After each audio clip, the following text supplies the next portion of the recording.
I committed suicide on a bustling New Year's Eve, but I didn't expect that my ex-husband, who had always been indifferent to me, would go crazy and seek revenge on those who treated me poorly after my death. He even wants to die for me, but when I was alive, he clearly didn't love me. Chapter 1. At this moment, as a ghostly figure, I stand beside my lifeless body. The soul-reaping Grim Reaper stands before me, flipping through the pages of his book of fate, searching. "What is your name?" "Leona," I replied, sharing my name, hoping that the Grim Reaper would take me away so I could be reincarnated into a good family. But the Grim Reaper's gaze lingers on the pages of his book for a while, then finally says to me, "Your time on Earth is not yet over. You have a child in your womb. Why did you choose to end your life?" I glanced at my lifeless self, submerged in the bathtub, devoid of color. "If I didn't want to live anymore, I chose to end my life," I said. My words infuriate the Grim Reaper, and he slams his book of fate in frustration, saying, "Do you know that taking your own life before your time is like making a false emergency call in the mortal realm? It is unethical. Moreover, your unborn child was meant to have a fresh start in life, but because of your suicide, they won't have the chance to be born." Honest to the heavens, I truly had no idea I was pregnant when I took my own life. But after hearing the Grim Reaper's words, I furrow my brow and ask, why are there so many rules even when one wants to die? The Grim Reaper responds, "There are still many beautiful things in life that you need to experience. Behave and go back into your body." I recall my cruel, vampire-like parents, my extravagant sister and brother, and the cold face of my ex-husband. With determination, I say, there is nothing beautiful in my life. Just take me away. I'd rather be a cat or a dog in the next life. No matter how much the Grim Reaper tries to persuade me, I refuse to return to my body. So, the Grim Reaper says to me, the process of reincarnation for those who have prematurely ended their lives is quite complicated. Therefore, I'll give you 1 month. Spend this time as a ghost in the mortal realm. If, within this month, you still haven't found something that makes you want to live, then I will assist you in the process of reincarnation. After contemplating for a moment, I agree to the Grim Reaper's conditions. Being a ghost for a while and lingering in the mortal realm doesn't sound too bad. Chapter 2. On the first day of being a ghost, I sat on the windowsill, watching the festive lights of countless households throughout the night. The phone placed next to the bathtub only contained mass-sent blessings. With hundreds of contacts in my phone, not a single person reached out to me on New Year's Eve. As the Spring Festival Gala approached its end, my brick-like phone finally rang. I floated over to check, and it was a message from my unlucky ex-husband. He sent a photo of a cardboard box filled with a few clothes and used cosmetics. He said, "You're junk. You have 1 day to take it away, and don't dirty my house." My ex-husband's name is Morgan, and he lives up to it. He is a cold-hearted and scheming CEO. Inheriting the family business at a young age, he managed to multiply the company's performance several times within a few years, earning him the title of business prodigy in the outside world. Not to mention his appearance. When he first took over the company, others didn't have high expectations for him.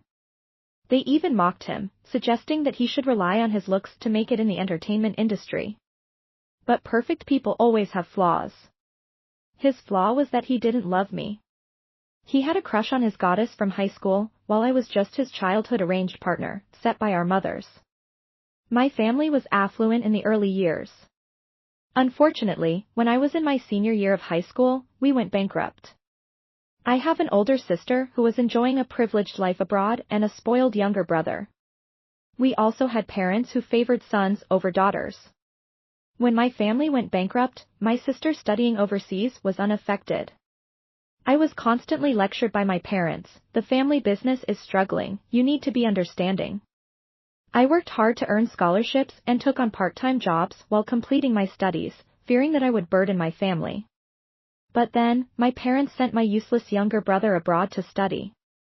They didn't even bat an eye at the annual cost of $200,000 to $300,000, while I was working at KFC, earning a meager hourly wage. My brother was partying on a cruise ship, while I was sweating in the scorching heat, wearing a heavy mascot costume and handing out flyers. My sister was skiing on snow-capped mountains abroad. It seemed that our family's bankruptcy only affected me. In my senior year of college, my parents climbed up the social ladder by getting involved with Morgan. When Morgan's mother got into a car accident while pregnant, it was my parents who found her and rushed her to the hospital, saving both her and the unborn Morgan. Upon seeing my mother's pregnant and the decent looks of my parents, Morgan's mother suggested arranging a childhood engagement for the child in her womb. At first, I thought it was just a joke, but in my senior year, Morgan's mother, on her deathbed, remembered the childhood engagement she had arranged, and so she found our family. Chapter 3, For my bankrupt family, this was like winning the lottery, a surprising stroke of luck. In theory, this childhood engagement was arranged for my sister. However, at that time, she had a stable relationship abroad, and Morgan had just taken over the company. People said he was a decorative pillow, and my sister wasn't willing to marry him. So, as the chosen unfortunate one, I was pushed forward. My marriage certificate arrived before my graduation certificate. When they were tallying up the credits for graduation, they even added 2 credits for the marriage certificate. I sighed bitterly, considering it a blessing in disguise. I knew from the beginning that Morgan didn't like me.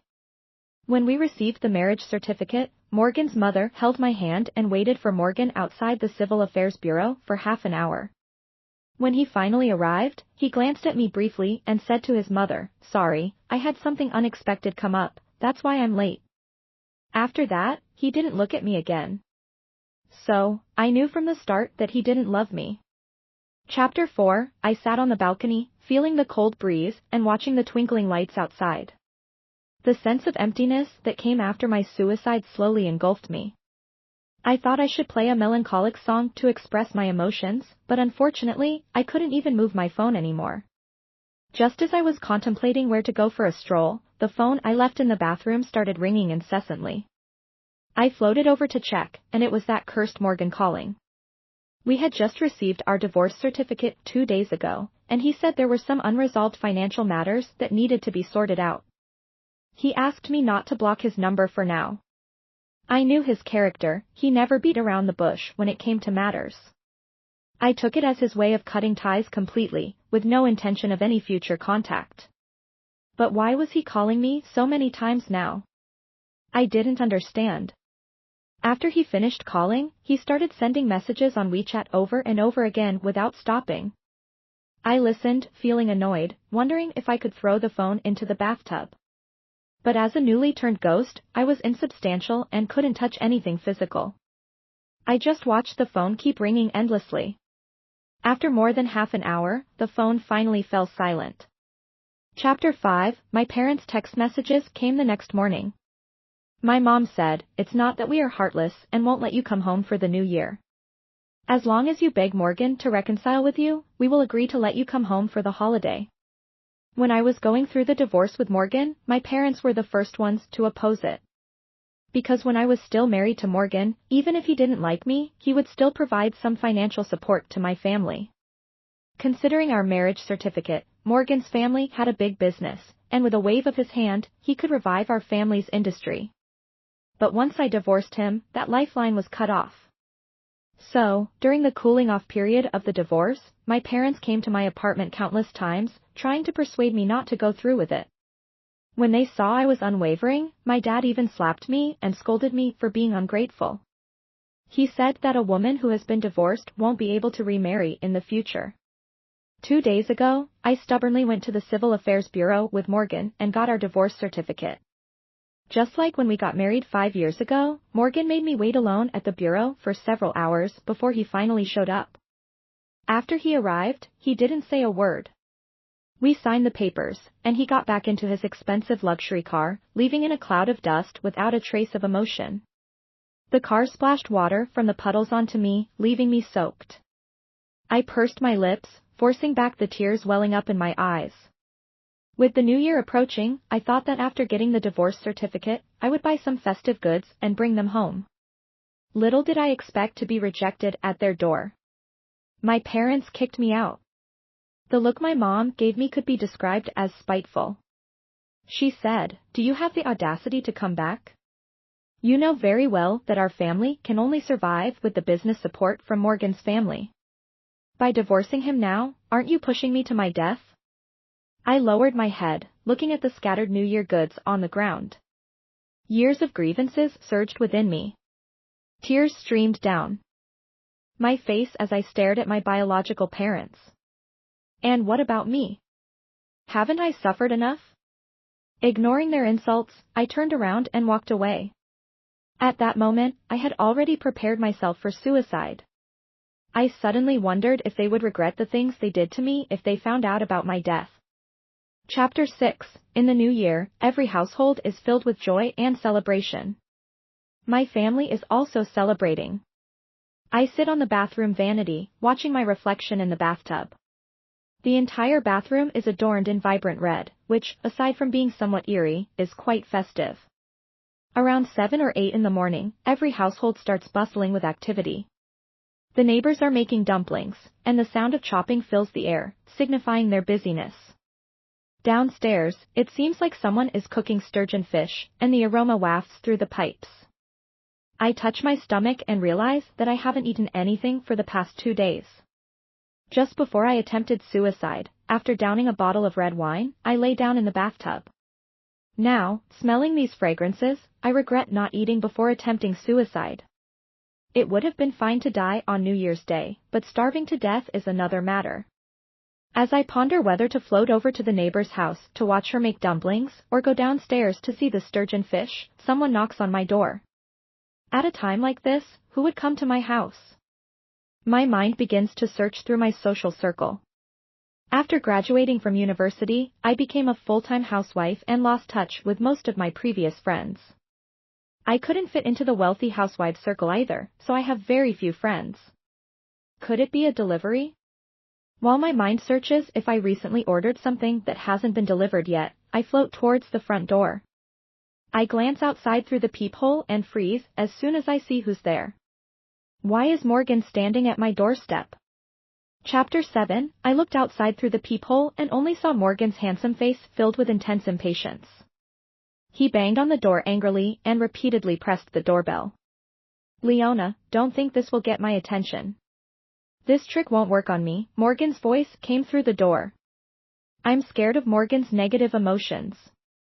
No matter how joyful I felt a moment ago, as soon as he appears and furrows his brows, I feel like the world is about to collapse. Before marrying Morgan, my parents warned me countless times not to anger him, because the revival of our family business depends on whether Morgan, out of consideration for the marriage certificate, will support our family. On the night before the wedding, my mom prepared things for me while admonishing, after you get married, you need to learn how to please Morgan and his family. After all, your sister and brother still need money for school, and you should think about them too. I looked down at the wedding shoes on my feet, pursed my lips, and said nothing. If it weren't for the wedding, I would have been working today, earning 80 yuan a day from part-time jobs. Because of this, after getting married, no matter what happens, as soon as I sense that Morgan's mood is off, I choose to apologize. In the end, I can't even distinguish who is right and who is wrong. Under the brainwashing of my parents, I feel that if Morgan is angry, I am in the wrong.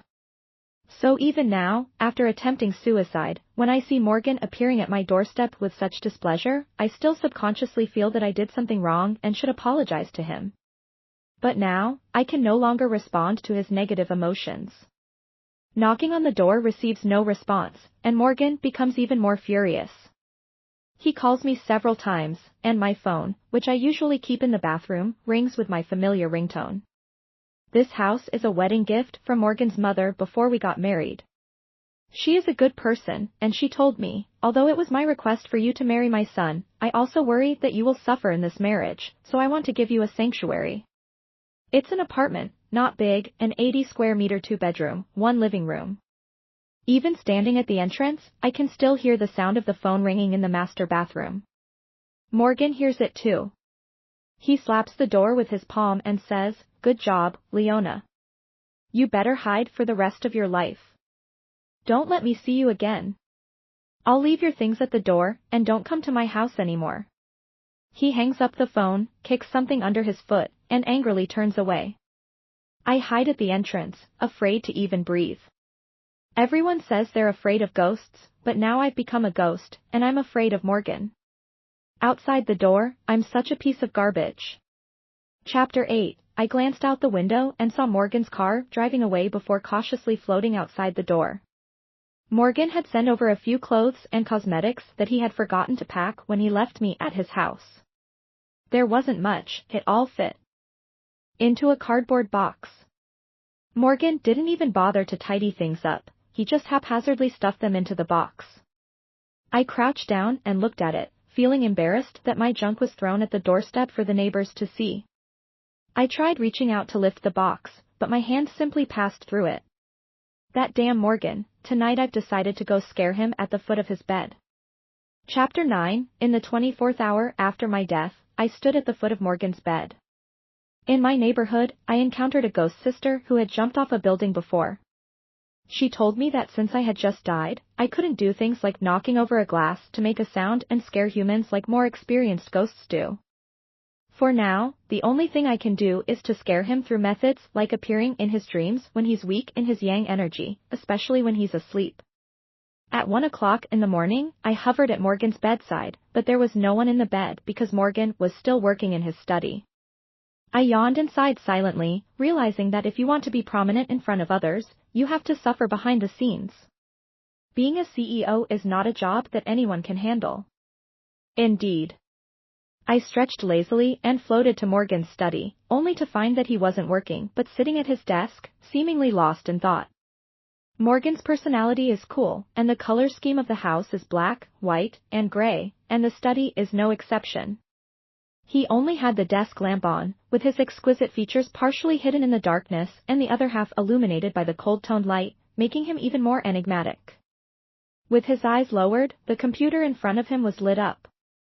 Judging by his expression, I felt a strong sense of melancholy emanating from him. I floated past him from behind, inadvertently glancing at his computer screen, only to discover that he wasn't working at all. On the computer screen was his WeChat conversation with Denise. Denise said, "I'll be back to the country on the 8th. Morgan replied briefly, "What time is your flight?" "I'll pick you up." Denise provided her flight number and mentioned the time, and Morgan responded, "Okay." Morgan has always been like this, wholeheartedly fulfilling Denise's requests. Standing behind Morgan, looking at this brief conversation, the suffocating feeling of my heart being clenched and released was somewhat alleviated compared to when I first found out about Denise's existence. Chapter 10. Denise is Morgan's first love, the goddess he regrets losing. I found out about this half a year after marrying Morgan. In the second semester of my senior year, I married Morgan. Although I had married into a wealthy family, the favoritism I had experienced since childhood made me feel that I had to rely on myself to secure everything. So, I rejected Morgan's mother's request for me to be a full-time housewife accompanying her for shopping and walks and instead found an internship at a company. Life as an intern was not easy because I had a leader who was a yes man, and there was a second-generation rich kid among the interns. As a result, I ended up doing the work of two people alone, while the credit was mostly taken by the rich kid. Morgan is exceptional, both in looks and abilities. I had never been in love before, but after marrying him, being a couple, I inevitably developed feelings for him. So, whenever I saw Morgan, all the grievances I faced during my internship would dissipate. At that time, I thought to myself, I have such an outstanding husband, what else do I have to be sad about? That day, I worked overtime at the company until late at night and returned home. Morgan was already in the bathroom taking a shower. He often went on business trips, rarely coming back, and whenever he did, he was polite yet distant towards me. But still, I was happy when he came back. Anxiously, I sat on the bed waiting for him to finish showering. While waiting, his phone, which he had casually thrown on the bed, started ringing. The sound of water from the bathroom was still echoing, so I called out to him from the doorway, wanting to remind him that his phone was ringing, but he didn't respond to me. I picked up the phone and saw that it was an international number. Morgan had a wide range of business connections, and when he took me to gatherings, I met many foreign business partners. I thought that this number must be one of his business contacts.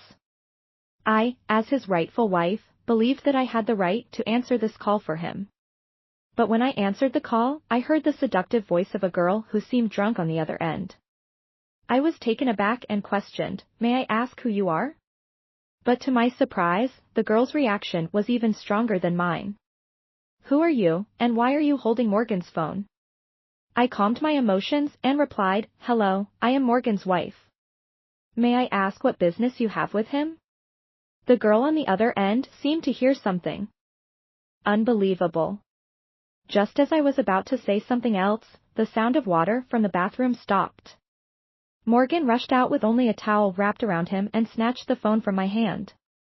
I remember his cold gaze at that moment, looking at me as if I were a stranger.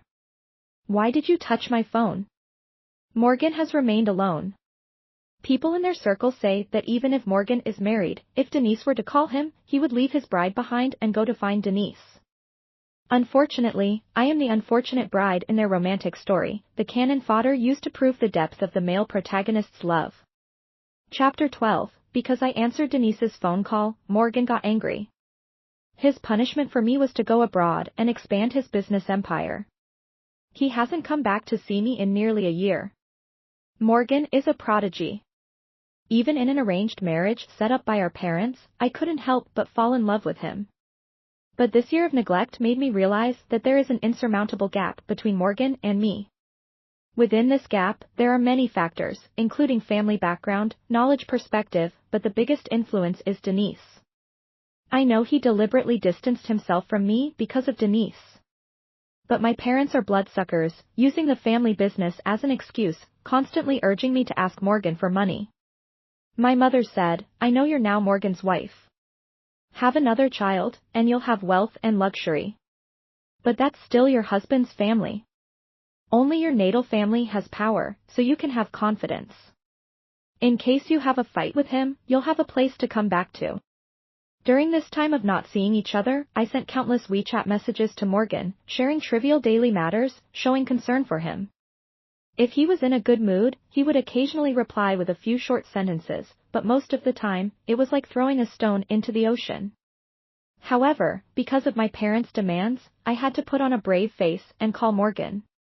I was afraid of disturbing his rest, so I calculated the time difference. It was his lunch break, but it was midnight for me. But when I cautiously made my request, Morgan on the other end just laughed coldly. Then, in a mocking tone, he said, "Leona, is it that as long as someone gives you money, you can marry them?" When I heard his words, it felt like an icy abyss. Chapter 13, I looked at Morgan sitting in the study, feeling melancholic and distressed as he stared at the chat page with Denise. My heart was filled with mixed emotions, but my determination to scare him became even stronger. I leaned in close to his ear and puffed my cheeks, blowing air towards his ear. I've seen female ghosts in ghost stories scare poor scholars who sleep in dilapidated temples like this, and indeed, the results proved that my method was effective. Morgan, who was originally in a daze, suddenly turned his head, catching me unexpectedly blowing air towards him, our eyes meeting. My heart skipped a beat, feeling an inexplicable guilt. Morgan looked around, finding nothing unusual, and then he reached out to close the chat page on his computer. He wearily leaned back in his chair, pinching his nose and let out a long sigh. I was puzzled. Wasn't the goddess supposed to come back soon? Why was he so saddened? Could it be that he felt unworthy of Denise after our 5 years of marriage, thinking he wasn't clean enough for her?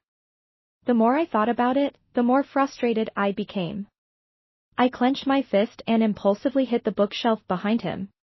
It was just an instinctive action out of anger, but I didn't expect to actually knock a book off the shelf.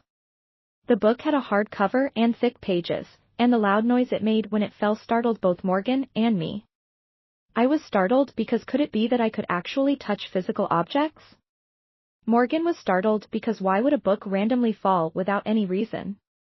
Is it haunted? Morgan and I both looked down at the floor simultaneously. Photos tucked inside the book scattered around.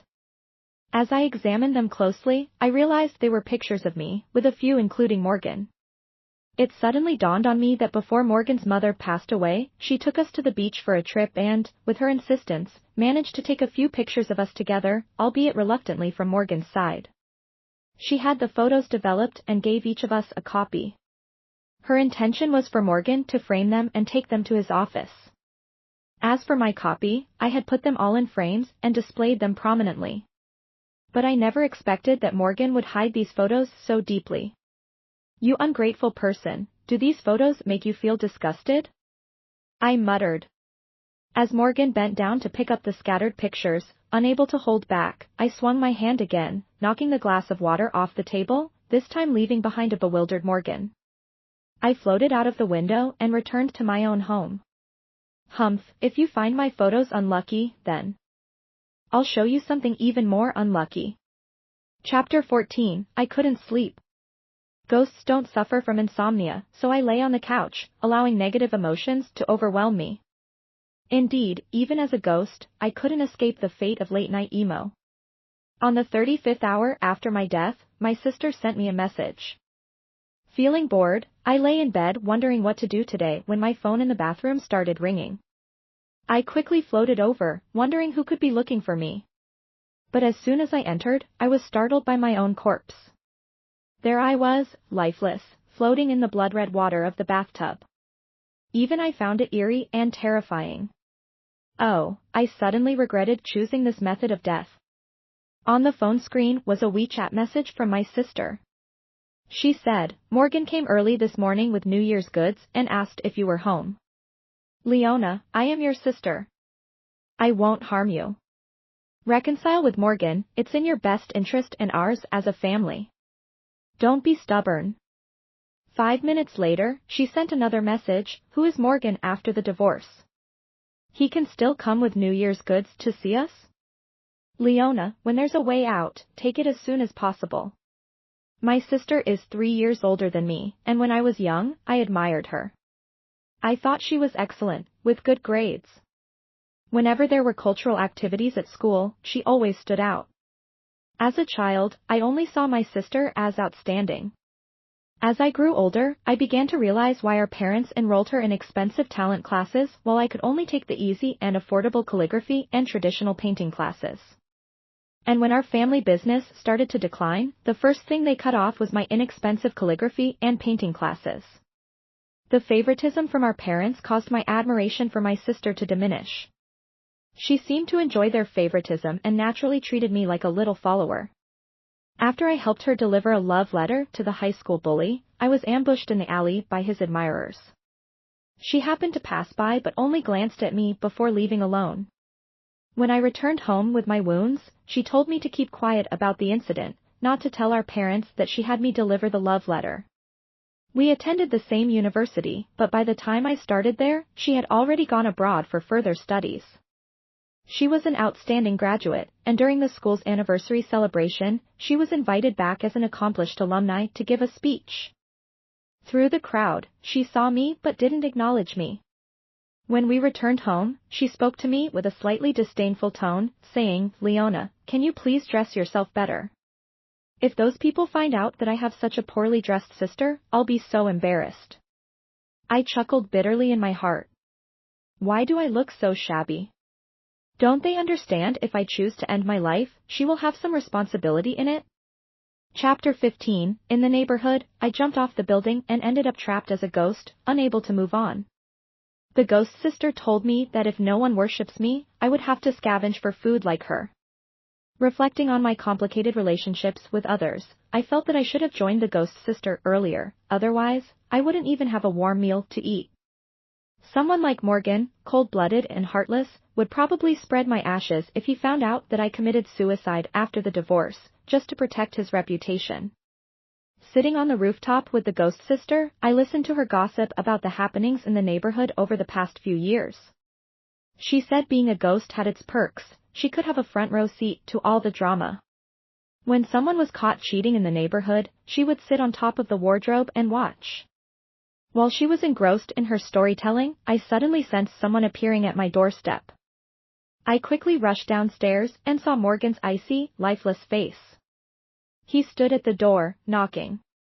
When there was no response, he called the property management, claiming to be the owner and requesting them to unlock the door.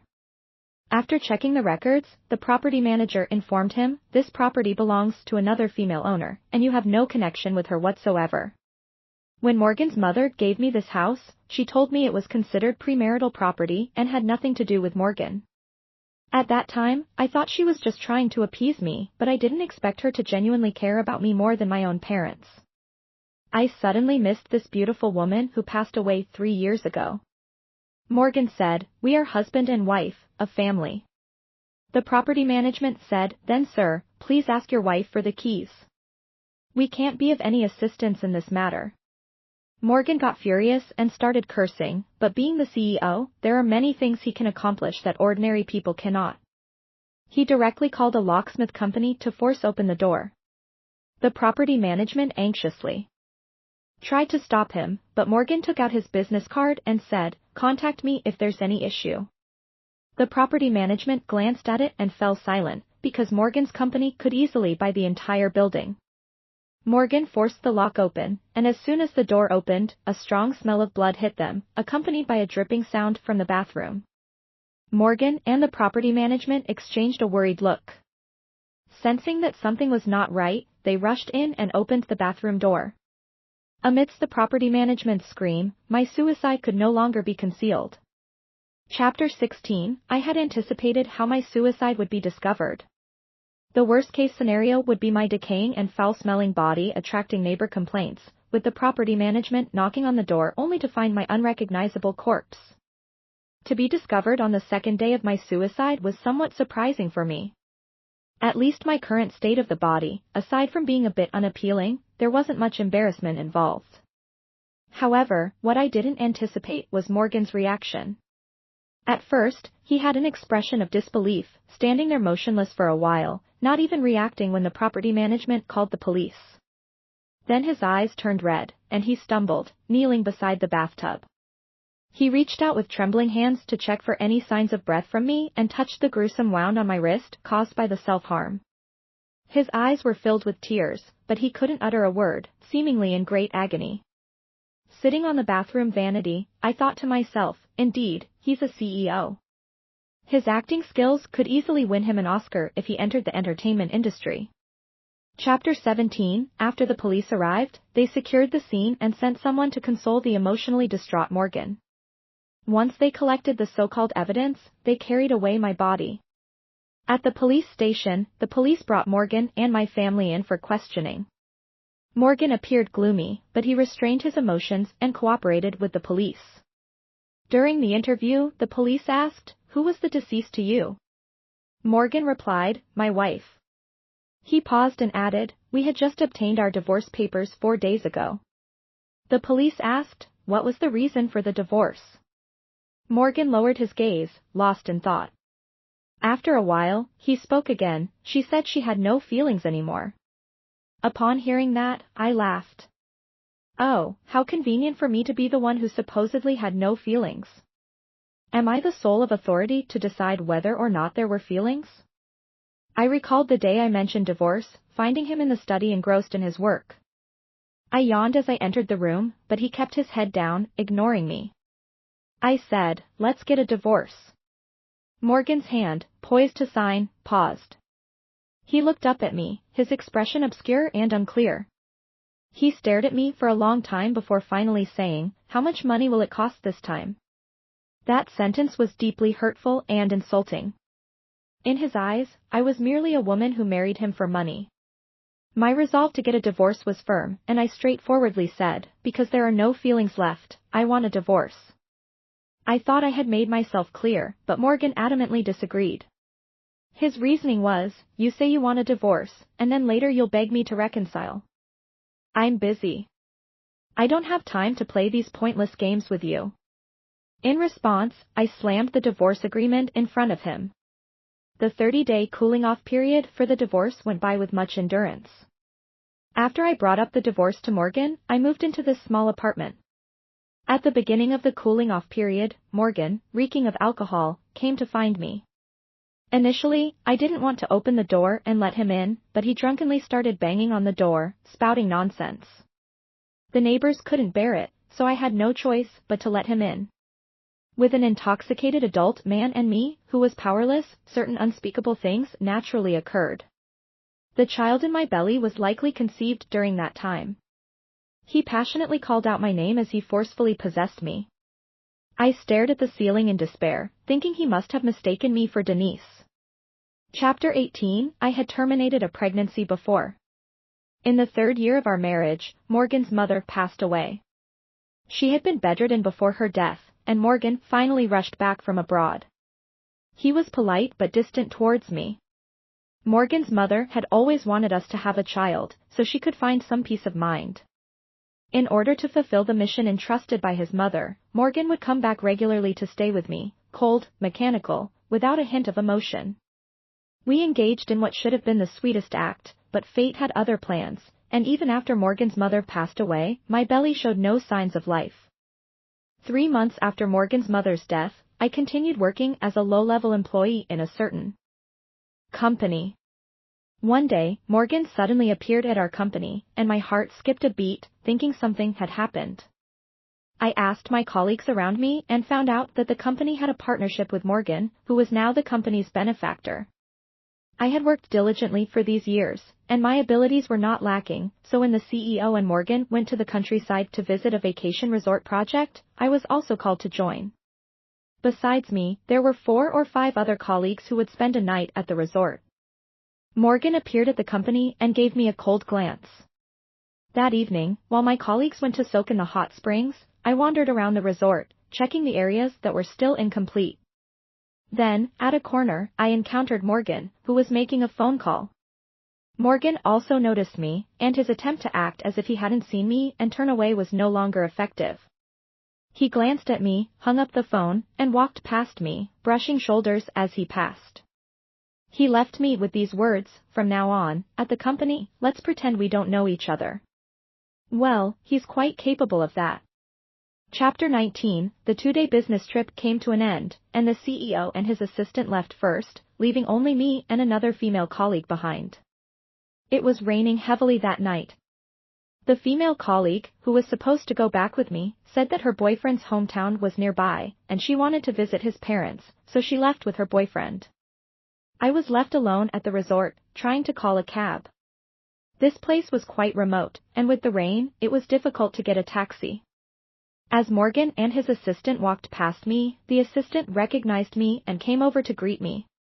Morgan was heading back to the city at that moment.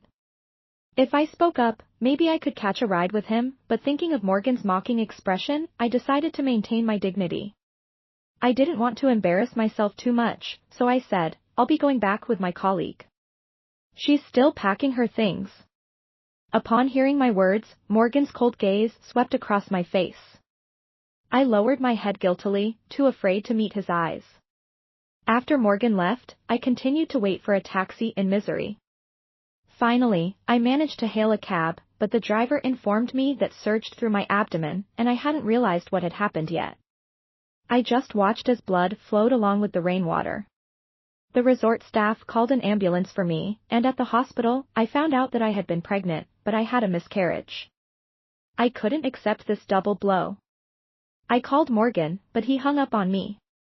The next day, Morgan's assistant came to the hospital to find me. I learned that the previous night, Morgan had attended Denise's birthday party and got heavily drunk.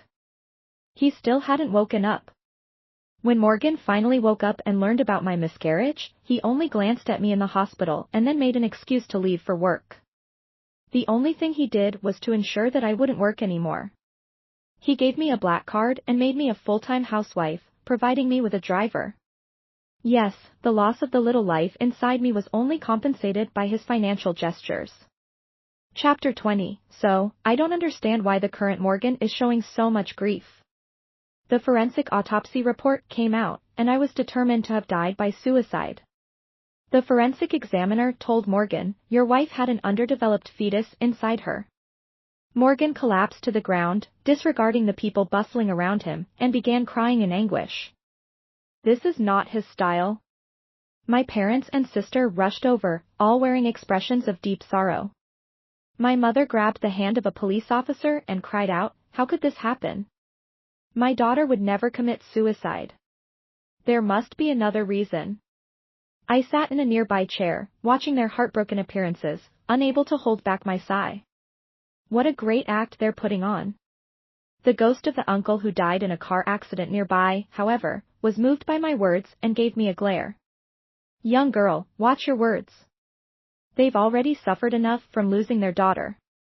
I crossed my legs and said, because the one who died is me. The day before I attempted suicide, they kicked me out of the house and wouldn't let me come home for the new year. The uncle was momentarily speechless.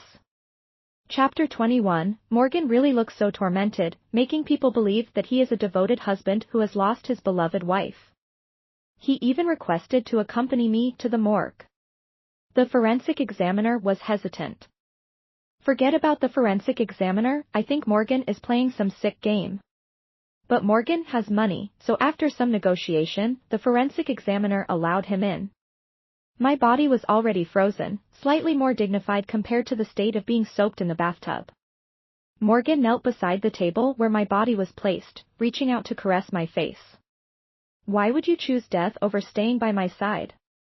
I found it funny, considering it was him who pushed me away repeatedly. Morgan spent the night in the morgue, sleeping next to my lifeless body. He lay on the table, holding my hand the whole time. It disgusted me to watch, and I wondered what was wrong with this forensic examiner, succumbing to the lure of money and letting him in. I floated out, ready to cause trouble for the forensic examiner, but then I heard the forensic examiner standing at the door with a look of regret. What a loving couple they were, now separated forever. Are you kidding me? Who will speak up for me? Chapter 22, After Morgan fell asleep, I decided to scare him by visiting him in a dream. In the dream, it was a scene from our home. I was in the study, and as soon as Morgan opened the door, he saw me standing by the window in a white dress. I smiled at him gently, "You're back." Morgan stood frozen at the doorway, his pupils trembling. I was quite satisfied, thinking that I had successfully frightened him. After all, anyone would feel uneasy encountering their recently deceased ex-wife suddenly appearing in a dream. I walked over to the desk, continuing with my gentle tone, "I poured you some warm milk. Have a drink before you continue working." Morgan took a step forward, looking at me in disbelief. "You?" I felt proud, thinking to myself, "Boy, you've been scared out of your wits." I approached Morgan, reaching out to fix his tie. "You work so hard. When you come home, you should rest properly. If you overwork yourself, I'll worry." I was a whole head shorter than him, and when I fixed his tie, he couldn't see my face. Thinking the timing was right, I made a ghostly face, baring my teeth and waving my hands to frighten him. But instead of being scared, Morgan simply embraced me tightly. He held me close, as if trying to merge me into his being.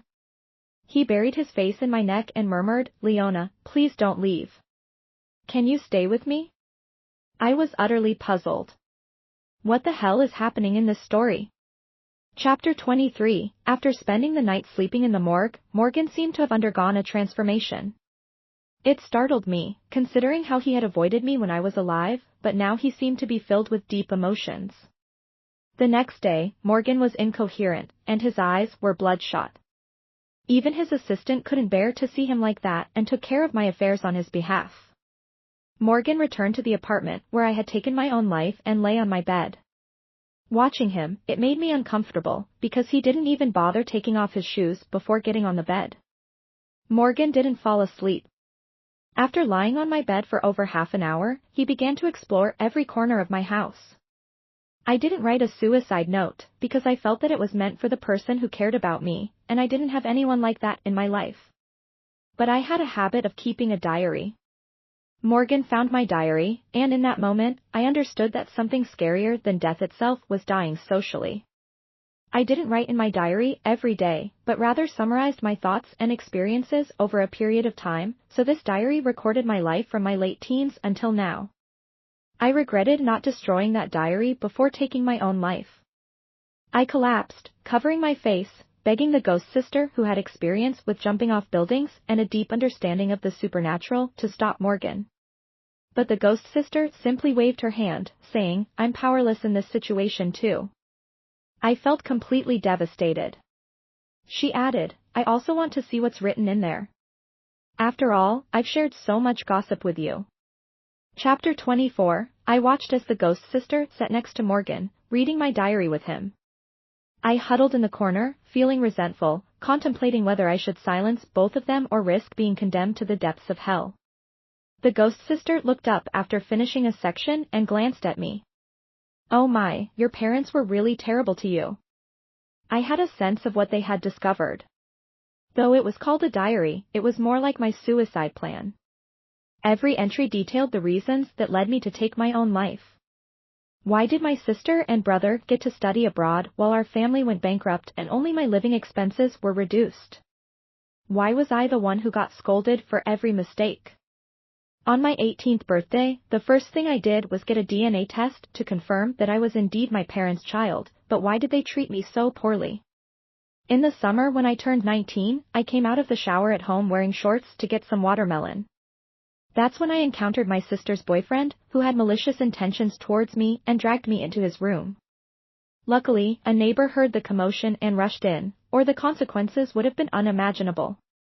But when my family returned, all I received was a slap from my sister and the scolding of my parents. They stood united with that man, saying I was intentionally seducing him by dressing provocatively. Even though I was the victim, in their eyes, I became the instigator. After finishing reading, Morgan furrowed his brows and flipped through a few more pages. The ghost sister commented again, so you married him before falling in love? I've seen this plot in novels before, where the male lead chases after the wife at the crematorium, and then the female lead forgives him, and they live happily ever after. My mouth twitched. Was there no love involved in my diary?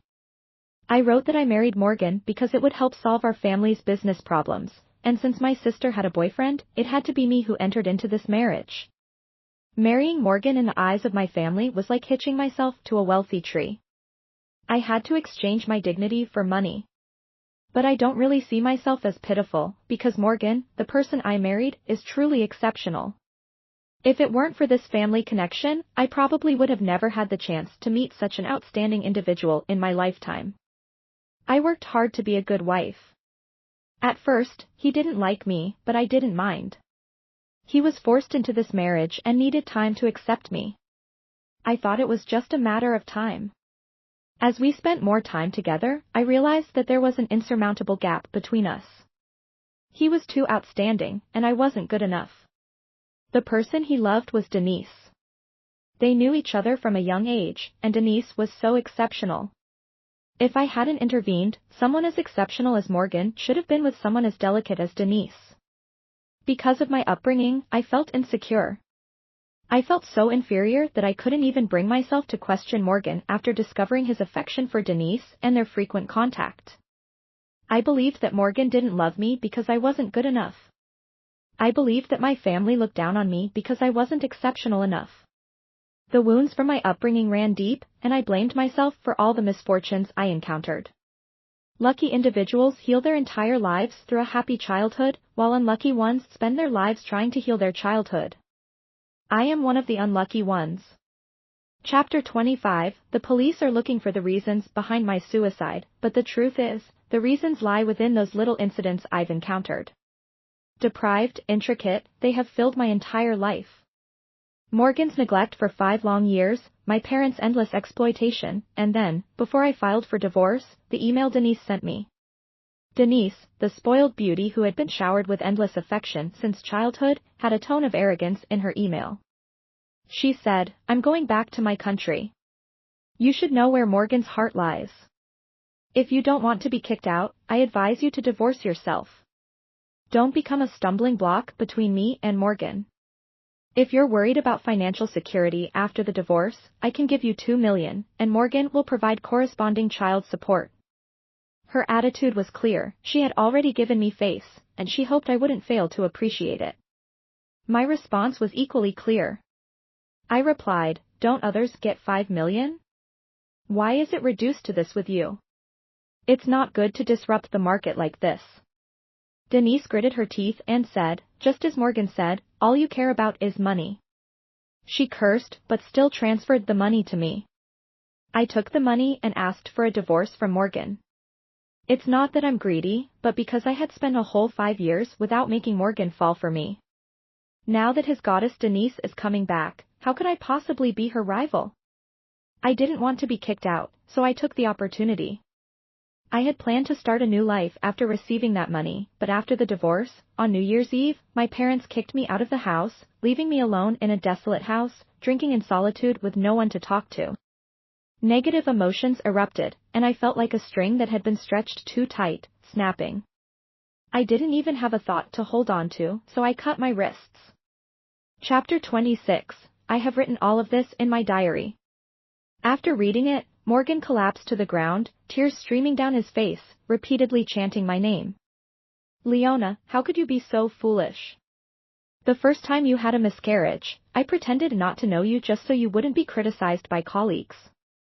You said you would go back with them, so I didn't take you. It's true that I went to Denise's birthday, but it was for the business partners at her birthday party. Getting drunk was also part of discussing cooperation. I felt guilty after your miscarriage, but at that time, the project was in its final stages, and I couldn't afford to be distracted.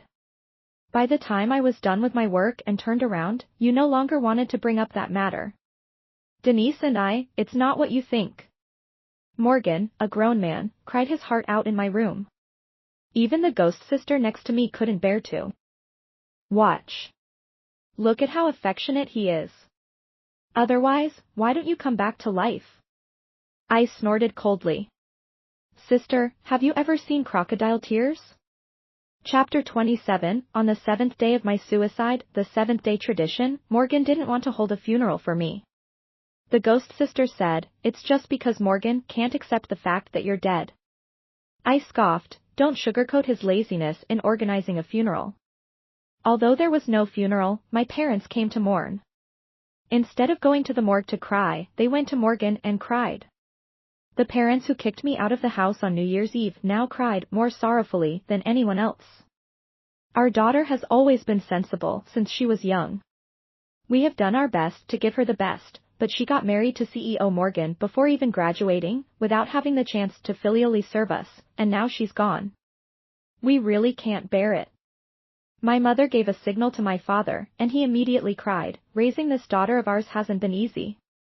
Now that she's gone, we don't know what to do with the rest of our lives. She was fine before, always had a strong personality, but suddenly she committed suicide after divorcing you, CEO Morgan. I think her suicide is because of you. I rolled my eyes beside them. They make it sound like they treated me so well. I could hear their calculations even in the underworld. Even Morgan's assistant couldn't bear it and said, all this talk is just about seeking compensation. My mother's voice raised a notch. Isn't it only fair to seek compensation? The assistant wanted to retort, but Morgan coldly chuckled, compensation is indeed necessary. Who owes whom, it should be made clear. Chapter 28. I thought that when Morgan said that, he meant to give my parents some compensation to make them stop causing trouble. But that night, Morgan instructed his assistant, withdraw all the investments for Leona's family. The next day, which was the 8th day, it was the day Denise was supposed to return to the country, but Morgan didn't go to pick her up as agreed. He stayed in the study, reading my diary and going through my phone. How embarrassing. I really want to die. No, wait, I'm already dead. In my WeChat moments, there are many posts that only I can see. I posted them during those years when I was on the verge of giving up. There were too many, so I couldn't be bothered to delete them now. Morgan is going through them one by one. It's truly mortifying. Morgan slowly flips through them, his eyes welling up with tears again. I sit cross-legged on his desk and sneer, late displays of affection are more worthless than grass. Chapter 29. In the evening, Denise returned to Morgan's place, dragging her suitcase along. As soon as she entered, she began to act coy, saying, Morgan, why didn't you come to pick me up? Morgan stood at the staircase on the 2nd floor, looking at Denise with cold eyes. Very well, this is the same gaze he used to give me before. Denise also noticed Morgan's unusual demeanor and toned down her sweet smile. Morgan, what's wrong with you? She asked. Morgan walked down the stairs from the 2nd floor, ignoring the presence of his assistant, and said, Denise, I've been telling you all along that we are no longer possible. Right? Denise's expression changed. Perhaps feeling embarrassed that the assistant was still there. Morgan, what do you mean by that? She asked. Morgan replied, yes, I did have feelings for you before, but you rejected me, and I understood the reasons. At that time, my father had an accident, my family was in decline, and I couldn't match up to your status as a rich girl. Later on, I did have some lingering thoughts about you, but we were just friends. If you had any difficulty and needed my help, I would have done everything I could for you. The outside world made a big fuss about our relationship, and out of consideration for your reputation, I didn't clarify things. But why did you become more and more presumptuous? How could you have the audacity to send that email to Leona? Denise's face changed completely. She panicked and started to explain herself. But didn't you say you didn't like Leona? Whether I like her or not has nothing to do with you, Morgan interrupted her directly. I told you that I didn't like Leona 3 years ago. I married her without any feelings because it was my mother's arrangement, and I couldn't refuse. That's why I couldn't accept her at first and used my work as an excuse to escape abroad. But I am a human being, and after 5 years of being together, even an ice block would melt, Morgan said. It's just that I'm not good with words and have always been restrained by damn pride, never daring to face my own heart, which led to this situation. The ghost sister leaned on my shoulder, enjoying the spectacle. Wow, he's confessing. I retorted, confession doesn't hold much value. Morgan continued, Leona is my wife, and I may divorce her due to a lack of emotional connection, but you can't be the reason for our divorce. After that, no matter how much Denise pleaded and begged, Morgan refused to look at her again.